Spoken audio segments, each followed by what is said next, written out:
Emancipatory Future Studies. This public platform is going to be a regular convened space as part of this new knowledge project at this university. Emancipatory Future Studies is about a few things. It's about trying to understand how we deal with the challenge of a heating world, a climate-driven world, and how we find, if you like, subaltern pathways in that context. Future studies are taught mainly at business schools. They are taught to government leaders. They are taught to corporate leaders. But we believe in this project that the subaltern, those at the margins of our society, the victims of oppression, exploitation, or violence, also dream. And there's a use value in this dreaming, and they do envisage other worlds. They do desire a better state of being. And so we really want to unearth all of that in this new knowledge project at Wits University. We also want to do it from the standpoint of understanding the complexity of climate temporality. Climate change has arrived, it's begun. We are over 1 degree Celsius increase in planetary temperature since pre-industrial revolution. We are on course to a 1.5 degree breach in the next 20 years or sooner, and probably 2 degrees in the next 30 years or 40 years. The science is looking very bleak. So what comes with climate change are shocks, are shifts, are changes. And the way we understand social time is going to be disrupted in very, very fundamental ways. In other words, the time of nature is increasingly going to, if you like, awaken us. The other thing we're going to be looking at is decolonized futures. Futures are not just futures that come out of modernity. People have been imagining futures even before modernity. People have been imagining futures at the margins and outside of modernity. And so we really want to look at that. We want to look at futures in history. We want to look at futures as part of utopia and dystopia. And we want to look at futures as a critique of technotopia, so emancipatory techno-futures, if you like. The dreams of Silicon Valley don't have to be our dreams, although many powerful interests want those dreams to be our dreams. So are you ready for the post-human age? Yeah. That's what they tell us, right? The cyborg has arrived, the robots are coming, they're around the corner, etc., etc. So we want to interrogate those issues. We want to look at systemic pathways into the future. And today's guest is very crucial for breaking some of that ground. And of course, finally, we want to look at grand ecocentric futures. What is required to achieve a decarbonized civilization, which is an urgent imperative? Carbon is imbricated in every aspect of our lives, but how do we decarbonize? Very big challenge. How do we achieve post-carbon democracies? How do we achieve the deep just transition or the ecological revolution?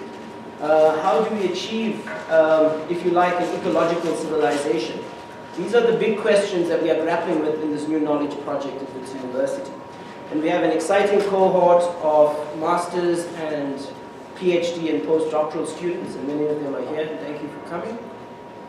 And we will also be having numerous visiting scholars as well as visiting practitioners and so on. So today's talk is about a very important idea related to systemic change from below, the idea of the solidarity economy.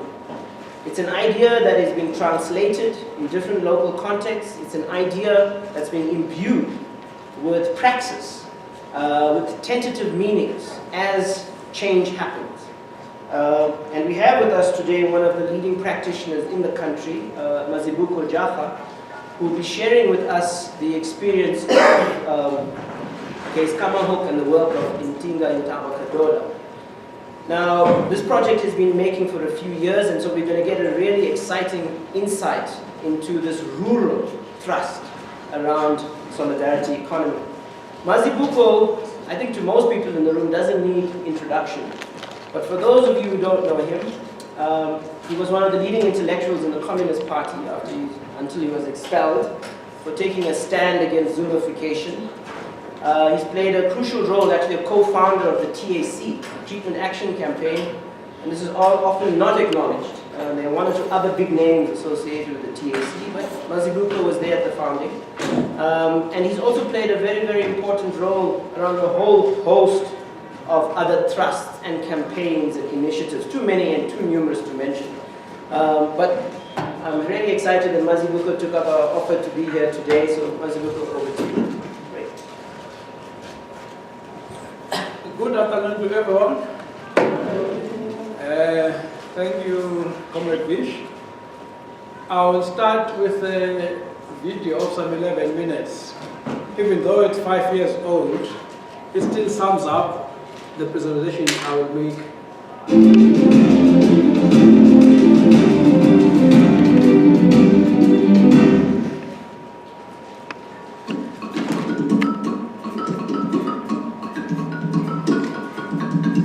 The rural Eastern Cape, birthplace of some of South Africa's greatest anti-apartheid leaders, but also the site of extreme poverty during apartheid, when thousands of people were banished to black homelands. Despite 20 years of land redistribution and programs to bring water and electricity to rural areas, the province remains one of the poorest in the country. This is Keiskammahoek, 40 kilometers northwest of King Williamstown. In the past decade, a new grassroots movement has risen up in 13 local villages here, bringing together workers, farmers, teachers, and young activists. In fact, people from all walks of life. And the focus is on taking action to improve people's lives. It's what the National Development Plan calls active citizenry. Like many local residents, Mazibuko lives off his land. He helped form an agricultural co-op that farms sweet chili peppers for export. But after paying off private investors, Mazibuko and other farmers say they feel like low-wage workers on their own land.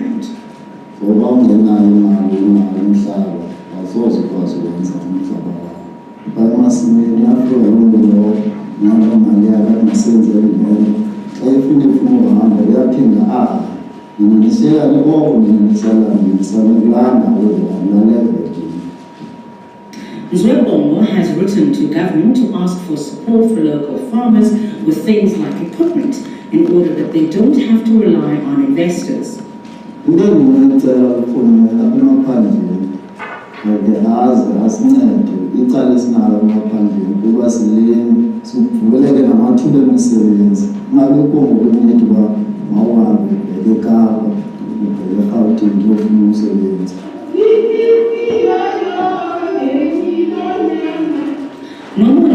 Is a preschool teacher.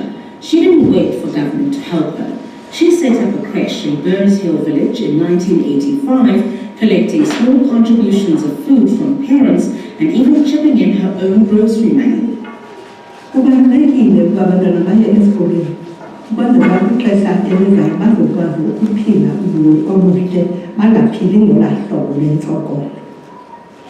30 years, Nomande has tried to get support from the government.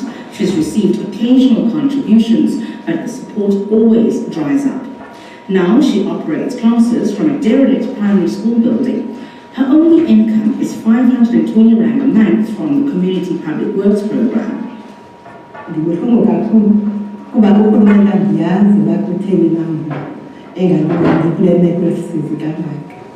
Nomande and other members of the community organization Ndingandaba Kandoda spoke to us about service delivery and the elections.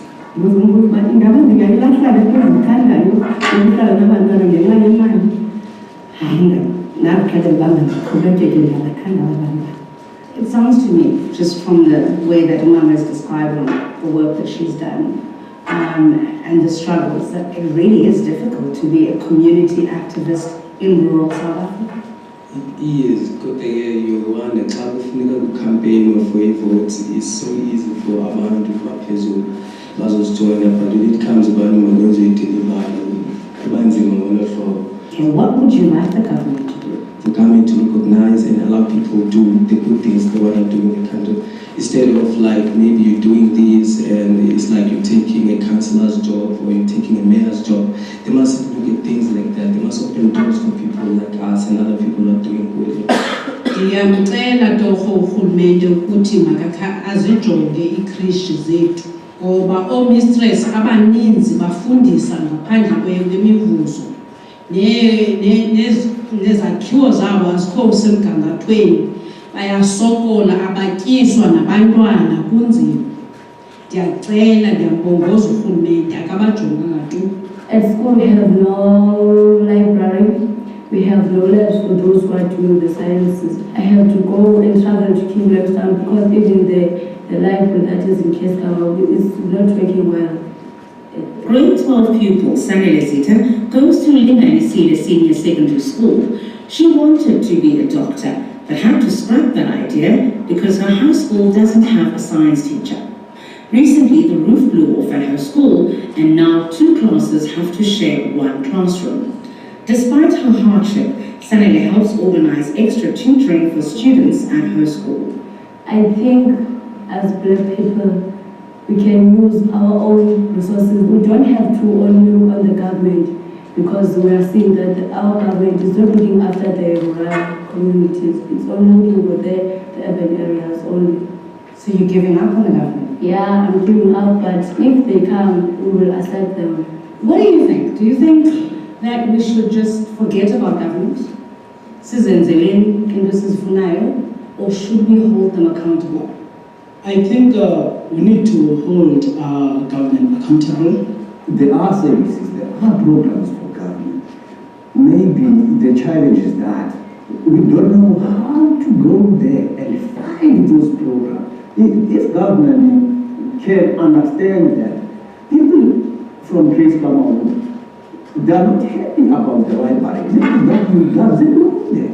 If we vote for this particular person, we don't just complain for this particular person. He doesn't deliver the services. Our community leadership must go to the government. Government know all the schools because they pay those people who are working in those schools. They'll say the results is bad in the Eastern Cape. Why? Where are the books for those kids to learn? Where are the libraries and everything? It's not there. So why continue to vote for people who aren't delivering? We've got this word. We're not voting for that person. We're voting for ANC. Ndizovotela i-ANC nalapha emibuthweni because of utata lo uleleyo uyihero yethu as South Africa. Eminye imibutho ndizovotela ukuba isuke kwi-ANC ibona ezinto ezibonayo uba i-ANC corrupt, and nabo ke sizobavotela baphinde babe corrupt kwabona, akho tshintsho bazalenza. Akho umuntu othi i-ANC khane yenzeka. I-ANC zisenzile izinto, qha i-ANC seku-progress yokuba ezazinto izenzayo mayizigqibe, and bengazuzigqiba le-12 years. Ngiyathanda ukuvota kuba angeze insanana ezincinci zibe azifumana nutrition kangangoba kuye kuphele xa kuzaphunyana kuba nzima babeza esikoleni ngenxa yengxaki. Nami ndibuza uba ndingavotela bani kuba andiboni mntu uza kum. Umama ongakithi kanti umvuzo zange awubone de xa ilanga liza kutshona kuye engazange afumane umvuzo. Ndiyathandabuza kakhulu. Andisiboni isizathu sokuba ndivota, andiyiboni nepati enikisondla kum yoba noma ndivotela. Bathembanga bonke. Ndiyaphila ngaphandle kwabo, ndikwanisihla ndiyazamela efini ngaphandle kwabo. Into eyenzekayo abantu baleqemba kwabo, like njengoba besithi abantu abafundileyo, abaphelelwa zinyanga, ababhatalwayo. If bendizovota bendizovotela i-ANC because ekugqibeleni ewe ndingumfundi namhlanje, although ndifunda ngee-resources ezingaphelelanga, ndifunda ndingabhatali imali esikolweni, ndihlala ekhaya ndiyapeya igranti ngenxa karhulumente we-ANC. But ndiphinde ndibe nalo umbuzo uthi kutheni abantu babelwela inkululeko yalapha eSouth Africa bengabase-Eastern Cape, but iphinde i-Eastern Cape ibe yiyo eyona lizwe lihluphekayo gqithi apha eSouth Africa. How would you, as a like DA, for example, why wouldn't you consider it? Hayi yona i-DA bendinakwazi ukuyivotela because I think kaloku uHelen Zimtheni akamfuni lo mnyama phinde eKapa, ufuna abantu bamnyama bathini babuyele ezilalini zabo bazohlala ezilalini. I-FF yona abantu bangayivotela bafile, but into endiyaziyo yona umalima imbangi bavule I wish there was advice just go and vote. Because if you don't vote, you can't complain. I think we agree.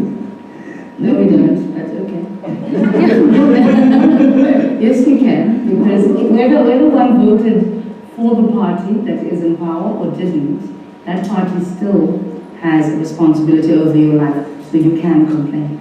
That's just what I think. But I'll advise people to continue voting for current government. Why? Maybe you can agree with me if it was not the government of the AUC, you were not sitting over there today. Or maybe this school were not here today. Then I know how to complain end of the day. I know where to complain end of the day. Urhulumeni angathi Western xa siphuma sithi sawuvota sidlala nje ixesha lethu because ufumene ichance yakhe sona nge-94 wala kakuhle ne sayifumana la freedom. So ucinga nami mhlawumbe kwabanga uyachithwa okanye xa engakwazi ukuchithwa yena anike omnye umuntu ozokwazi ukuchithwa because ngosifuna ukukhuliswa thina izibuzo zethu sayifumana la ngululeko so makenzela abantu izinto balandele abantu.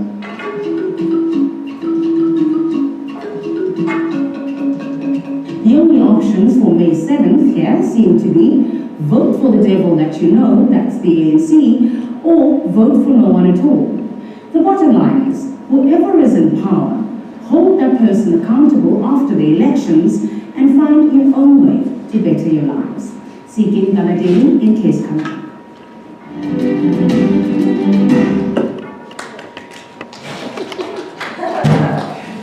Thank you, comrades. Yeah. You want it on? That short film is from 2014, just before those elections. So it was part of ETV's contribution to covering real communities. Now, many of the comrades that's a debate in the movement. Many of the comrades who are speaking there have shifted over the last 5 years, partly because of what has happened in national and provincial politics, but also importantly in local politics in the municipality, as well as our own experiences as a movement in engaging with the state. I won't say which way they've shifted, but they've been radicalized in various directions since then. I'll speak to a draft paper which is a work in progress, which is captured by the title of today's talk, Beyond the Past and Present, the hard search for a solidarity economy pathway in Keiskammahoek. Also, I will refer to a policy brief that has been prepared by the University of the Western Cape. It comes out of a big conference on land redistribution that they organized at the beginning of February. At that conference, there were 3 position papers. One calling for private sector land reform, so your typical market-led land reform. The second paper is what you can call a small-scale farmer model, promoting multiple livelihoods for small farmers. Then the last paper was the one we presented, which we referred to as a solidarity economy model. This is an important discussion because those 3 papers were used as inputs to President Ramaphosa's panel on land reform, given the debate on expropriation. How much time do I still have, Vish? Yeah, 30 minutes. Okay, I don't do that long. As we know, the country has millions of land-hungry rural dwellers. Many of them engage in multiple, largely survivalist activities. So it's not really decent livelihoods that people are eking out from whatever.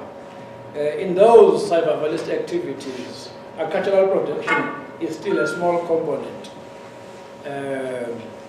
And most of the food we consume basically comes from increasingly concentrated, increasingly globalized capitalist agriculture.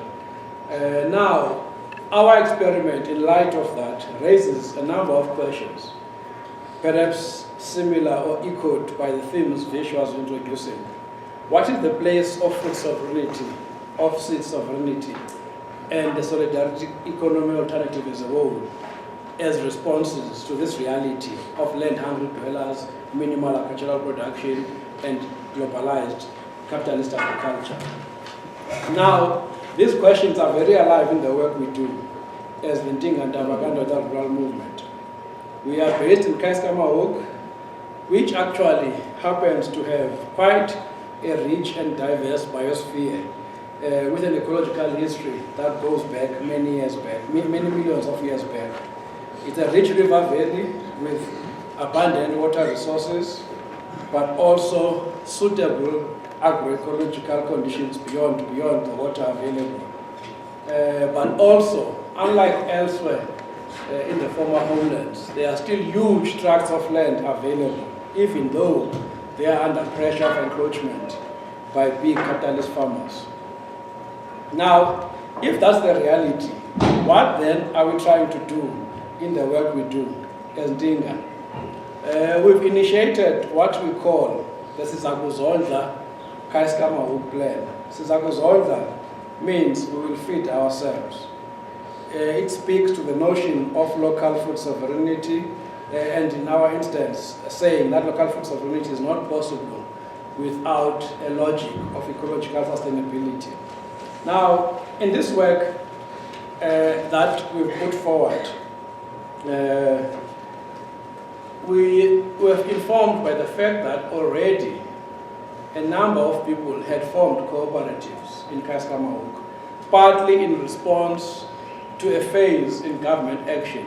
There was a phase from about the early 2000s when government had shifted in its policy orientation and even in legislation to create some room for the promotion of cooperatives. However, these are cooperatives from above, driven by the infusion of money from the state and at times used in instrumentalized ways to either meet the budget expenditure targets of various government departments. Nonetheless, there's still also local agency that we've seen with regards to the cooperatives that have come into being. I will talk about 3 cooperatives. The 7 Stars Cooperative, the Zanyokwe Secondary Cooperative, and the Zinbuka Youth Cooperative. The 7 Stars Cooperative is basically a very interesting case study which represents the turnaround of a Keiskammahoek irrigation scheme which was established by the then government of the Ciskei homeland. That irrigation scheme had collapsed once the new government had withdrawn subsidies.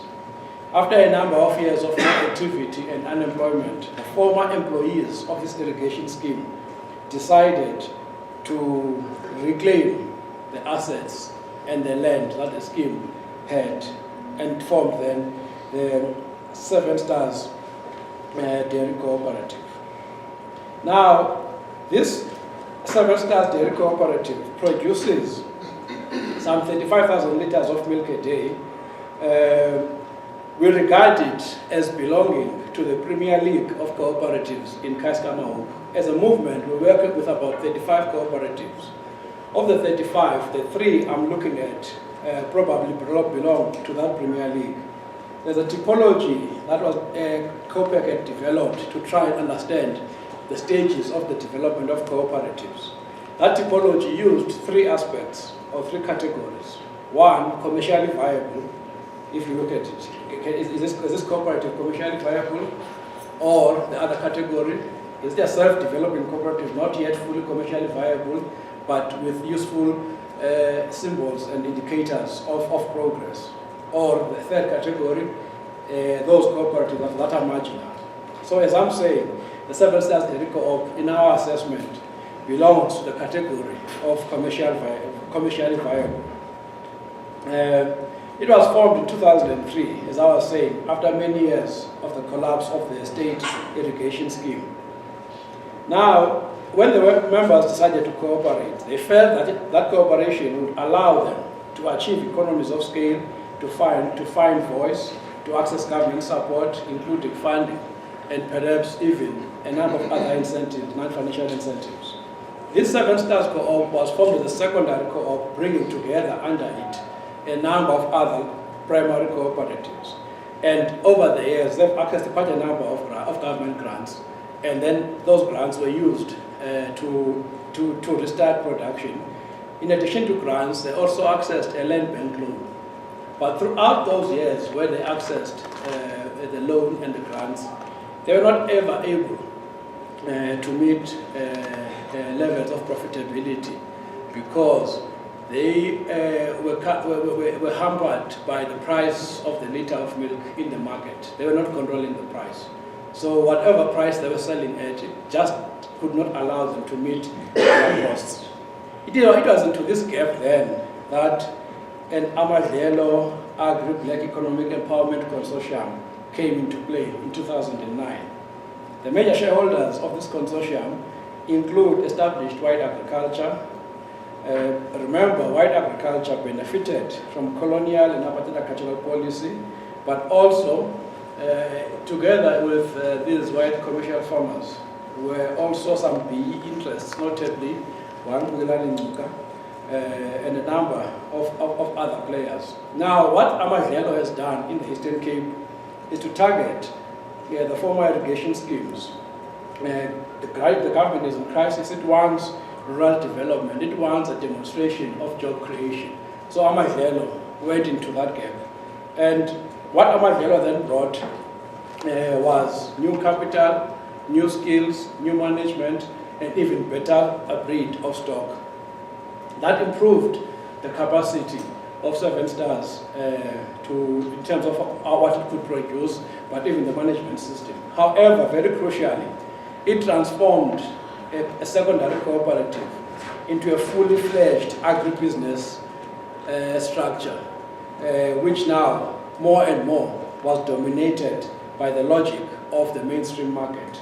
And so initially, from 2009 to about 2013, what you saw in Seven Stars were contradictory impulses, where you've got the efficiencies that we see in industrial agriculture, now superseding actually ultimately what was seen as the inefficiencies of an undercapitalized cooperative.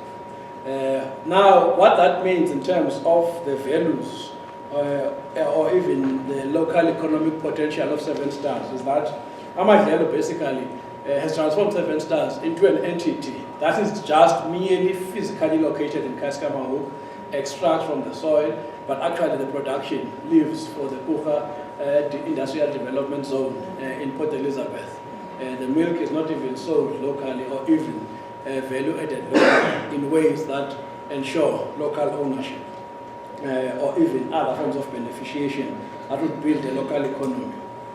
Management of Seven Stars of daily production was transferred out of the hands of the original cooperators. Now they've been turned into passive shareholders who are basically waiting at the end of the day for dividends and profits. Now, as I've said, this shift has turned what was a very interesting initiative, which could have had very important local economic outcomes. This is important because when we talk about cooperatives, we normally assume it will always be locally owned. It will always be owned by members. Now, as probably you've concluded, this experience of Seven Stars speaks to the lack of sufficient conditions for the conducive development of cooperatives in a local space. Why is it that the government grants or the land bank loan was not able to be matched with a number of other interventions that would have ensured and protected the local cooperative features of Seven Stars? I'll come back to Seven Stars. The other Premier League member in these cooperatives is the Zanyoka Central Cooperative. Also, it took over a collapsed irrigation scheme from the Ciskaian government. This central co-op is also a secondary co-op. It has 200 hectares of irrigated crops under production. Now, because of the same crisis that Seven Stars faced, this cooperative adopted large-scale mechanized chemical monocropping. And what is also important to underline here, that this co-op is under the management of the Department of Agriculture, In other words, the local officials of the Department of Agriculture, Fisheries and Forestry are actually the managers of this co-op. Now, that appears to be somewhat good or somewhat beneficial, but actually it's quite problematic because that means the cooperative is not able on its own to take its own decisions, and at times is actually forced to follow the prescriptions of government. So, for example, government does insist that for you to get any significant funding for production or for expansion, you have to get a private sector partner, similar to what has happened with Amadlelo. Now, this has also locked the cooperative into value chains and production streams that basically continue to position the members of this co-op as workers. Now, over time, eventually, this cooperative ended up in a very strange deal with Amadlelo and Seven Stars. Initially, it was producing vegetables, largely focusing on cabbages, but now it has converted to producing feed, basically maize, for Seven Stars. In a different context, where we talk about cooperation amongst cooperatives, this would not be a problem.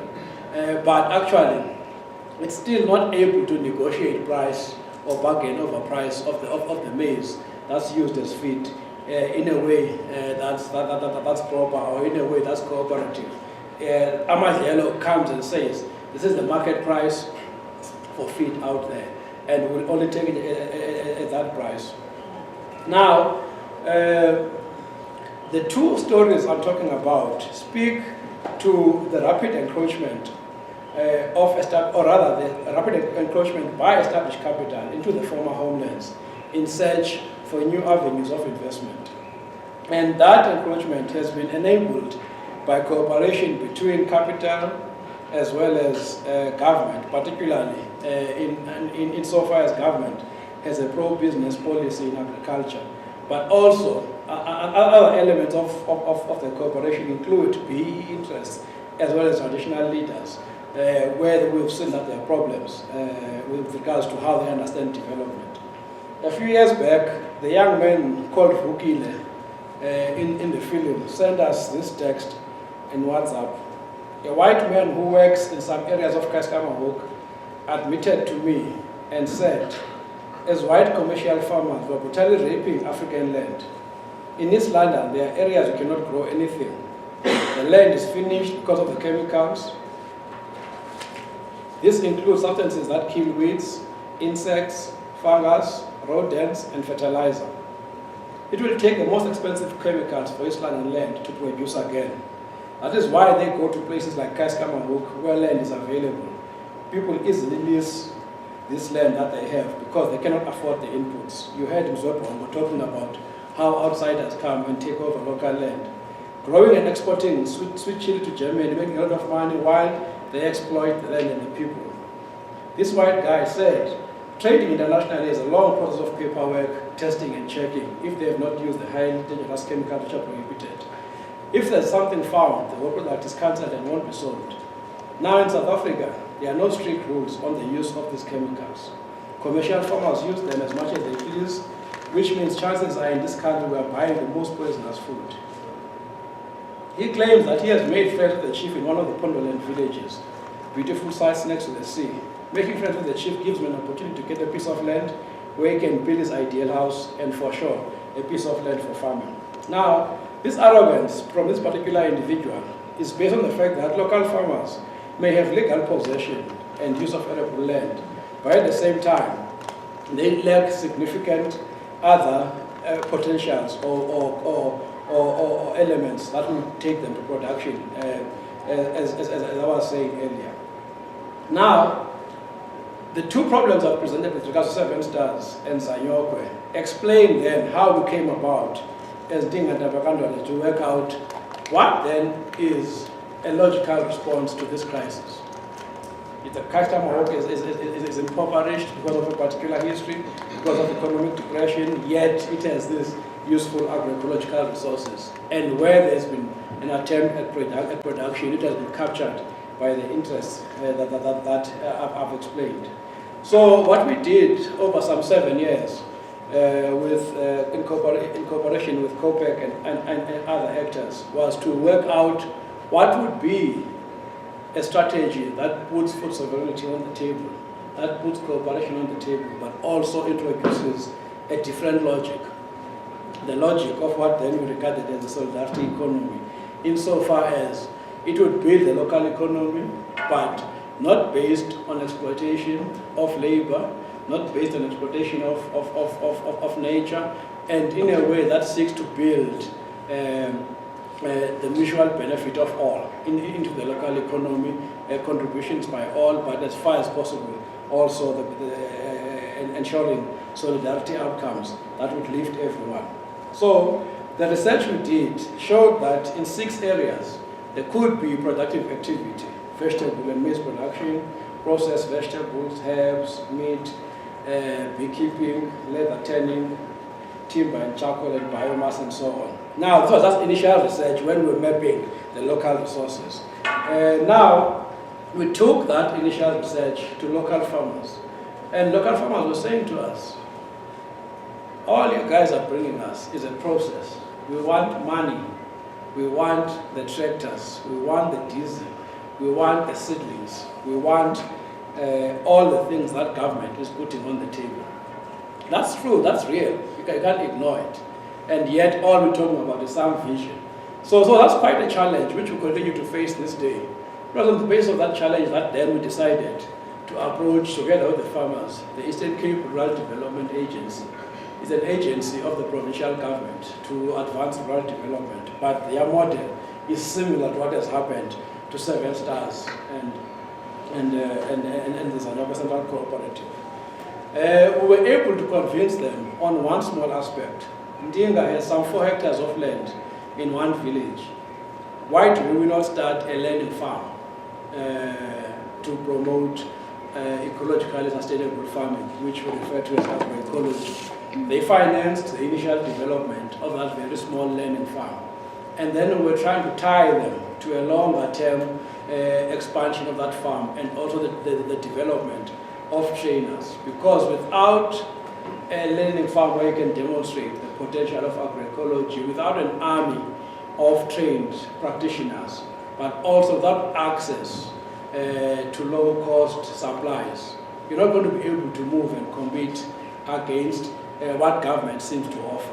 A new development in terms of what government has to offer is 80 million rands that the provincial government has given as a grant to the Fort Cox Agricultural College, which is a local agricultural college, basically to mechanize agriculture in all of Keiskammahoek. So our little step of a learning farm is now facing this huge challenge of the huge injection of 80 million rands into an agricultural college. Remember, the agricultural college has got more than 30 qualified lecturers, as well as hundreds of students. So there is an army, which we don't have as a small movement. It's quite a tough competition that we're facing. So what we've done, we've opted not to be hostile to the local department, to the agricultural college, or even to the farmers. So we've taken this agenda of food sovereignty, of agroecology, to the farmers. We hold regular meetings with them, and we've also facilitated the training of an initial core of agroecological practitioners, who then act as the people's extension officers, who then do work with some of the farmers. But the level of training they have received is still not sufficient to meet the challenges farmers face. I'll give you a typical question that comes up. So you say, as an agroecology practitioner, that I must use manure, I must use compost, but in this manure and compost are the seeds of the weed that the Roundup chemical can deal with in no time.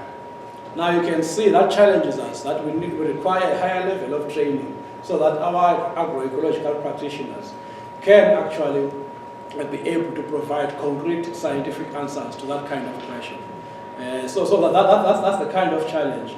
We've raised then with NGOs in Johannesburg the need for new curriculum in this regard.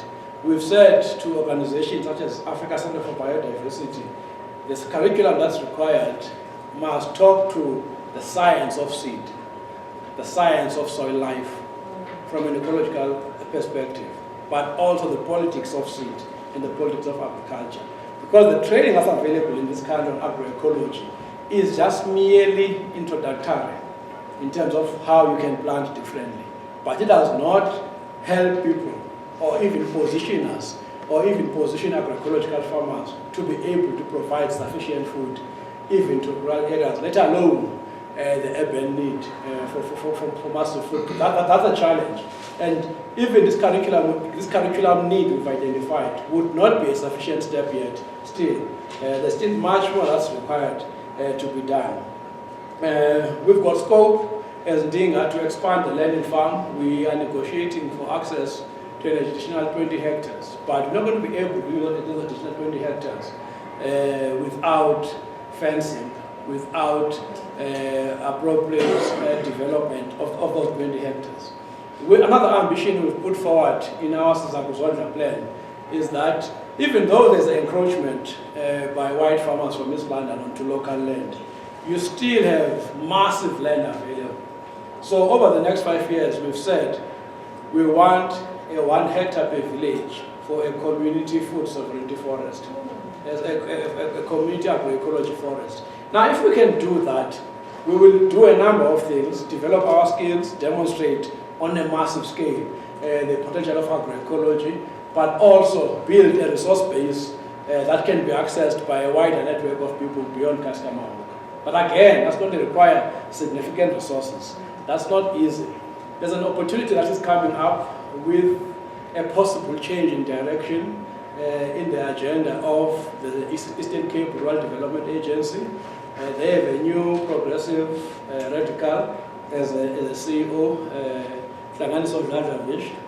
and he has said he's looking for engagement on what he calls community-based development models that are ecologically sustainable. Now, the challenge on us then is whether we can take up that opportunity to actually say, given the significant resources of the ECRDA, given its position in government, and given its reach across the province, how do we then take up the opportunity in cooperation with other agroecological practitioners who exist together with, we belong to the Food Sovereignty Campaign, but also to the International Land Movement. There are about 6 seed banks in the Eastern Cape that we network with. As I was saying, the problem in that regard is the level of scientific training that people are exposed to with regards to the science of seed. Now there's an opportunity here. So it could be a very positive development. Going back to this idea of 1 hectare per village for agroecological production, that land can be easily negotiated. There's no land redistribution issue in Keiskammahoek in that regard. It can be easily negotiated in various ways. Some of it is controlled by community structures. Some of it is controlled by families through private ownership. Say we achieve that over 5 years. Even if we were to have that hectare in all those 42 villages, 1 hectare per village, there will still be about 5,000 hectares of land that even the 80 million Fort Cox has been given is not going to be able to mechanize at one go.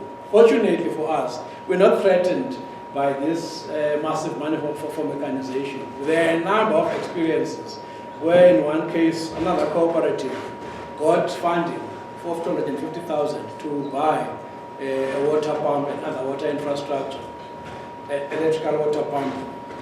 They struggled with paying ESCOM, and with ESCOM not being paid, ESCOM switched off, and then they tried to bypass the ESCOM system, the pump failed. So now they owe ESCOM and they cannot repair the pump. So this is a nice thing about the high cost mechanization. It fails within no time. In another case, Andrew visited this cooperative in St. Matthews. They cannot now use the land because bromide was just put into the land. And now everything turns red and there's no production. So those things the farmers bring back, which is quite powerful. That is why then our attitude was not to be hostile and there to try and work out a modest gradual approach to bringing solutions. The one solution we've brought forward, in addition to the plan as a document, the plan exists as a document that farmers know about, engage with, but are still not fully convinced because it doesn't give them immediate cash. So the one other solution we brought forward was based on research by the University of Fort Hare, which was trying to work out where does food in Keiskammahoek get bought from. So then, after some 3 months of a field study, the research showed that 70% of the local population buys most of its food in the local stores in Keiskammahoek. The nearest town, other than Keiskammahoek, is King Williamstown, which is some 40 kilometers away, and quite expensive to get to if you consider the cost of rural transport. So when we look at this research, when we discussed it with Forte, but also with local farmers, we said, let us dare and open a monthly farmers market. We are running now that farmers market every month and on the 1st of every month, which is also the day that the social security grants get paid out. We've been running it from August 2017. It has done very well. Some of the members of 7 Stars were trained in cheese production. They're taking some of the milk outside of the big commercial sales to PE, and they're making cheese, selling it at the local market. Up until the drought of last year, we ran that market every month to the dot. From November, we struggled. Even now, tomorrow, we're still doubtful if there'll be massive supplies being brought because the drought has really been hard. So there the climate crisis comes up. How would an agroecologist strategy been able to help farmers mitigate the impact of drought if we had been able to implement it on a massive scale over the last 5 years? So this is a major challenge that we're facing. So when we expand the landing farm, after we succeed to negotiate for additional land, these are some of the things we'll have to bring solutions to. We are quite hopeful with the opportunity that the ECRDA is bringing forward. Then our interventions are not just in the Keiskammahoek space. We've also raised the need for an agroecological committee in the Inyanda National Land Movement, which we are part of. Inyanda is a mini federation of some 25 small farm worker, and at times just rural organizing, focusing on democratic governance in rural areas. Many of the people in Inyanda have been trained in agroecology. When we did the count, when we did an audit of the 25 organizations, 6 of them are in the Eastern Cape. In those 6 in the Eastern Cape, there's actually about 56 agroecological practitioners who have been trained and are still practicing.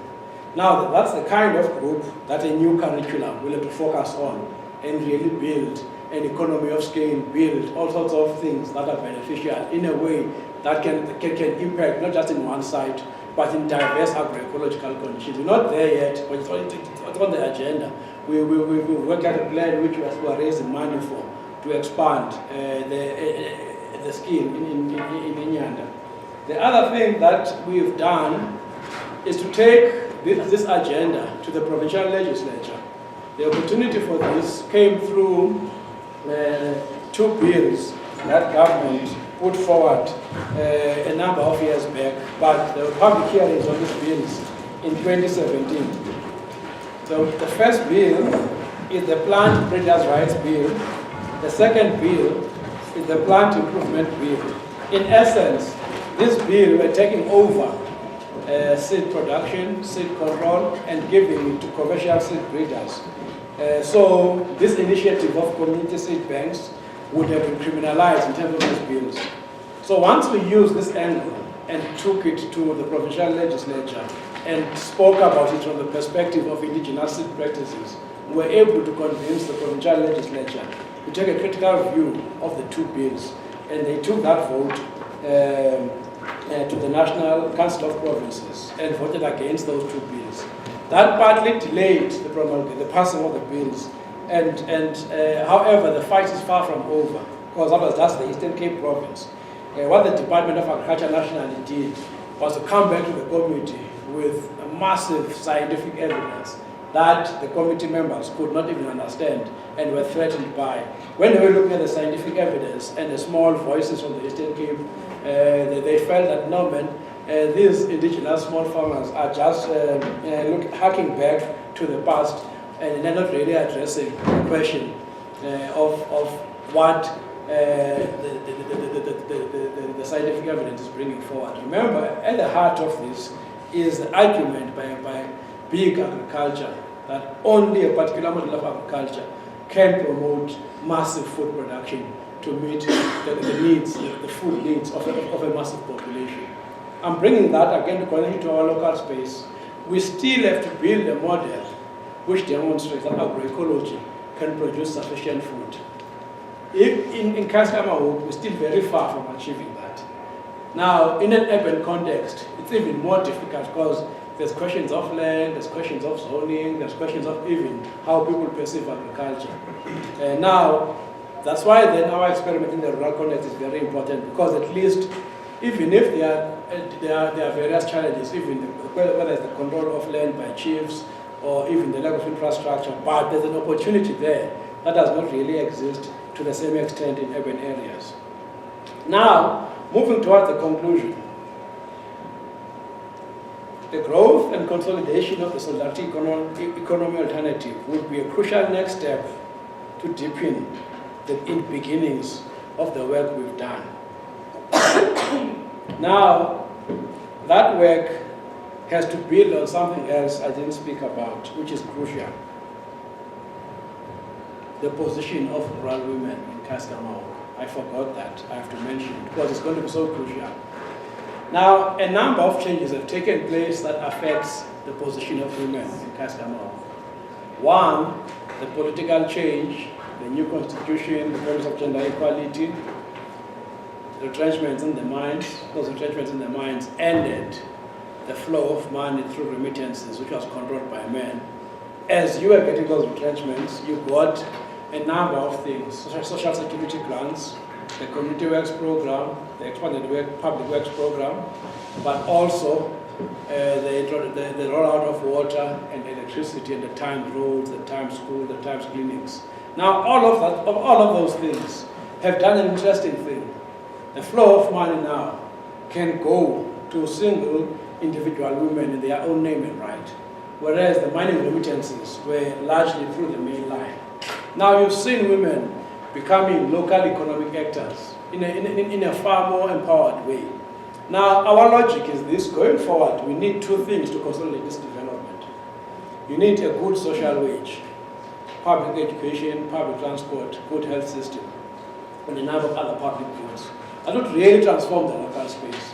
But if we're looking at things from a solidarity economy perspective, then we really have to pay attention then to what women do to organize themselves economically. Another development that has been very crucial in Keiskammahoek, we found out this development when we did a study in 2010. We interviewed 1,000 women in 3 villages. The line of the research was the first woman. Who was the first woman who dared to get land in her own name and right?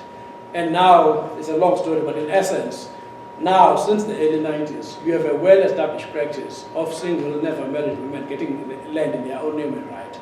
However, they are still not using that land in ways that are optimal for their own income and their own food sources. So now, if we were to do a number of things, consolidate this economic development, this economic flows to women with a package that combines the social wage and then consolidating production based on both agroecology and solidarity economy logics, we really could go a long way to transform the local space and the local economy. There is interest among some of the government departments, because even though they promote a particular model of agricultural production, but they are constrained by limited fiscal allocations. So when we went to engage the local department, they had a waiting list of 200 applications over the last 7 years, just for fencing, the pieces of land in the different villages in the municipality. So that's why then we believe that our gradual approach ultimately should demonstrate an alternative. However, there are some legislative limits that we're going to face. Firstly, the municipal infrastructure grant flows money, ensures the flow of money only through the municipality. It would not allow cooperatives on their own to access money for infrastructure. In principle, it's possible, but it has not been done. unless you're a private sector actor in a formal partnership with the municipality. Now, these are cooperatives that government doesn't really trust in terms of their own capacities and so on. We took a proposal to the Jobs Fund where we were saying then fund this thing over the next 10 years in terms of what it can do to do all the things I've spoken about. Their response was, this proposal doesn't demonstrate sufficient systemic change. Now there's a big question about what does government understand, but particularly Treasury, about systemic change. For them, systemic change would have demonstrated jobs brought to the local community by a private sector investor. And in our model, we didn't have that. We're talking about building a local solidarity economy fund. We're talking about building local capacities and so on. So there's a number of things to do with regards to legislation and policy that will continue to be barriers. The other story is that of a local fund called the Local and Regional Economic Development Fund of the provincial government. Again, when we took the proposal to them, they were saying that we can't really fund an NPO, even though we're a movement, we're to register as an NPO. So again, how do you overcome that barrier where government sees investment of whatever type only in terms of a private investor? The other problems which we have to overcome are the capacities of the local government. Our local government in that particular municipality cannot even produce a decent IDP. Without a decent IDP, how do you even then get the prioritization of a number of things? So when I say a number of things, here's a practical example. We got an in-principle agreement from Rhodes University that if local farmers in Keiskammahoek could produce a particular volume of fresh produce, semi-processed, then they would consider procuring that food from Keiskammahoek. However, we don't have bridges, we don't have appropriate roads. So our reluctance in taking up the opportunity was that we would not be able to meet the contract on a regular basis as would be required. As you know how university works. Anyway. So again, that is beyond our control. It requires significant investment by the state. For that, you have to get the local municipality to include it in its IDP. You have to get the local municipality to take that plan to the Department of Roads and Public Works for them then to make an allocation in their budget in the future year. So you can see then that there are some structural conditions beyond our control. Now, I'm not sure how we overcome that. Because even if it was not Rhodes University, the local population is not enough to consume all the products that are possible to produce from the local economy. So where we are is basically a stage where we've got this big long-term vision, but at the same time our immediate challenge is to sustain the monthly market, is to expand the land and farm, is to ensure that our 10 trained agricultural practitioners gain higher level of knowledge and are effective advisors to the local farmers, to the extent that also they can be able to help them procure supplies in bulk and possibly negotiated, cheaper discounts and so on. So whilst we have a big goal, there are some practical things that we're grappling with, and if we don't succeed in addressing, then the big vision is also not possible. And at the same time, we've got this tough competition from your Mazibuko, from your Fort Cox, the provincial government, and we've got an opportunity to engage the state rural development agents. So what this speaks to then, comrades, is really how you combine a future vision with solving concrete problems. That is really quite complex. It's not easy. It's not easy. Even more so in a context where there's massive unemployment and massive hunger. The last point I want to mention is then a question that I want to table in terms of how we've engaged the state. Not just in our work on the solidarity economy, but in our other programs that we run. We've opted not to be hostile by and large, even though we're critical. So for example, when we critiqued the seed bills, we were going for the heart of government policy on agriculture. But at the same time, we didn't take an anti-posture deliberately.